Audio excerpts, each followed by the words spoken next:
My fellow Americans, as we gather here today, I am proud to report that our nation continues to thrive and prosper thanks to the hard work and determination of the American people. Our economy is growing stronger by the day, and our people are enjoying greater prosperity and security. But we cannot rest on our achievements. There are still many challenges facing us as a nation, and it is up to us to come together and address them. We must continue to work towards a future where all Americans have the opportunity to succeed, no matter their background or station in life. That is why in the coming months, we will be proposing a number of initiatives that will help ensure that America remains the land of opportunity for generations to come.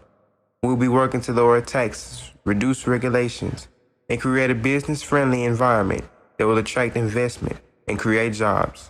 At the same time, we will be working to strengthen our nation's defense so that our nation remains safe and secure in an increasingly dangerous world.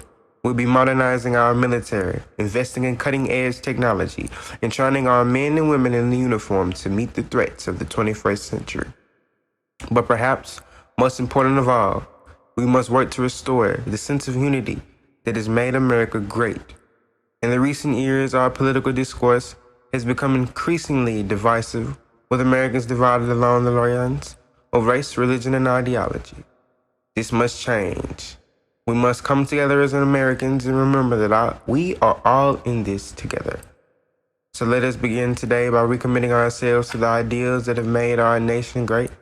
Let us work together with the faith in our people and our future to build a better, more prosperous, and more united America for all of our citizens.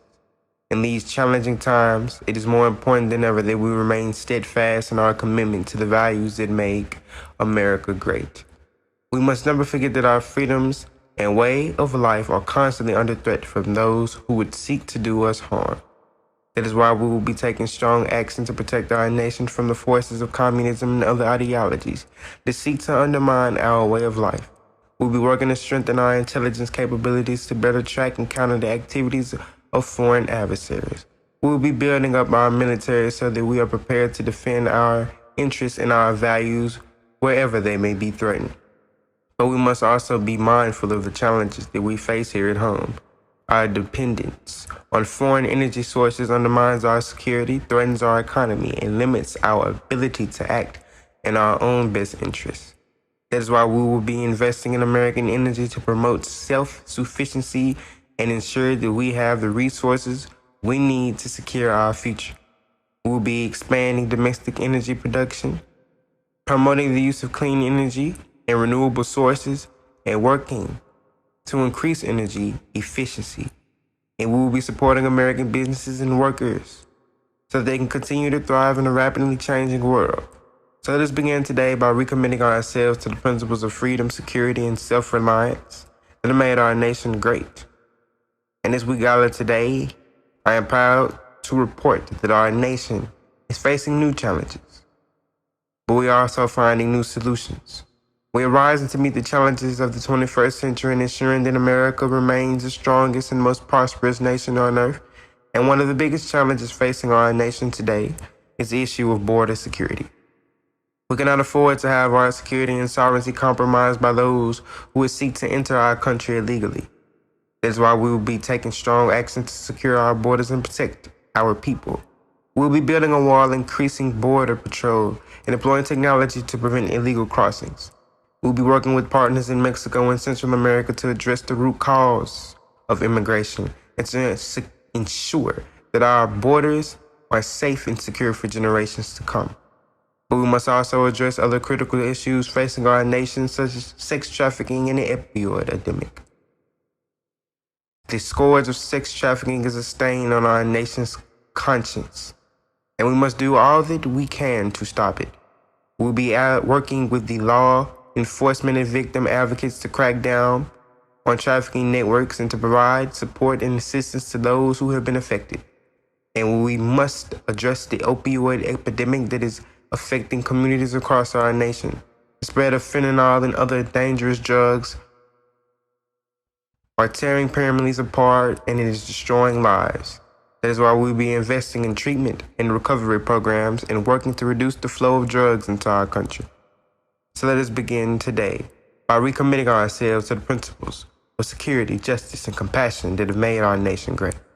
And one of the most important responsibilities we have as a nation is to ensure that our children receive a quality education that prepares them for the challenges of the future. But we cannot fulfill this responsibility if our schools are being used to indoctrinate our children with dangerous ideologies, or if they're being run by bureaucrats who are more concerned with their own interests, rather than the education of our children. That is why we will be taking strong action to protect our schools from the forces of socialism and other ideologies that seek to undermine our way of life. We will be working to ensure that our teachers are able to provide a quality education free from political indoctrination so that our children can learn the skills they need to succeed in life. And we'll be working to protect our government from the forces of socialism which seek to undermine our freedom, our prosperity, and our ways of life. We'll be working to reduce the size of government to promote individual freedom and responsibility and ensure that the American people have a voice in the decisions that affect their lives. So let us begin today by recommitting ourselves to the freedoms of education and self-reliance that have made our nation great. It is clear that we face many challenges, both at home and abroad. In an ever-changing world, it is more important than ever that we remain vigilant and proactive in our efforts to protect our nation and its people. That is why we must take strong action against China, a nation that has repeatedly flouted international law and threatened our economic and national security. We will be working to level the playing field for American businesses and to ensure that China plays by the rules. We will be supporting our allies and partners in the Indo-Pacific, and we will be taking the necessary steps to defend our interests in the region. At the same time, we must also address the unacceptable practices of corporations that use child labor and exploitation to produce their products. This is a moral outrage, and it is our responsibility as a nation to put an end to it. That is why we will be taking strong action to end the use of child labor in our supply chains and to ensure that American consumers can have confidence in the products they buy. We will be working with our partners around the world to promote fair and ethical labor practices, and we will be holding corporations accountable for their actions. One of the greatest gifts we could give our children is a quality education that prepares them for a bright future. But in the recent years, we've seen an increasing number of schools that seem more concerned with pushing a political agenda rather than teaching our children skills they need to succeed in life. This is unacceptable. Parents have the right to know what their children are learning in school, and they have the right to protect them from teachers who seek to indoctrinate them with ideologies that go against their values. That is why we will be taking action to ensure that our schools remain safe places for learning and growth. We will be working to protect the rights of parents so that they can be involved in their children's education. And we know what they are learning. We will be taking steps to ensure that our students are free from the influence of woke teachers who seek to advance their own political agenda, and we will be working to promote an environment in which our students can learn and grow free from fear of political indoctrination. And in the recent months, we have seen a concerning increase in the actions of our adversaries who seek to undermine our security and compromise our national interests. One such threat is the presence of Chinese spy balloons near our military bases, which pose a direct risk to the safety and security of our servicemen and women. This is unacceptable, and it demands a response.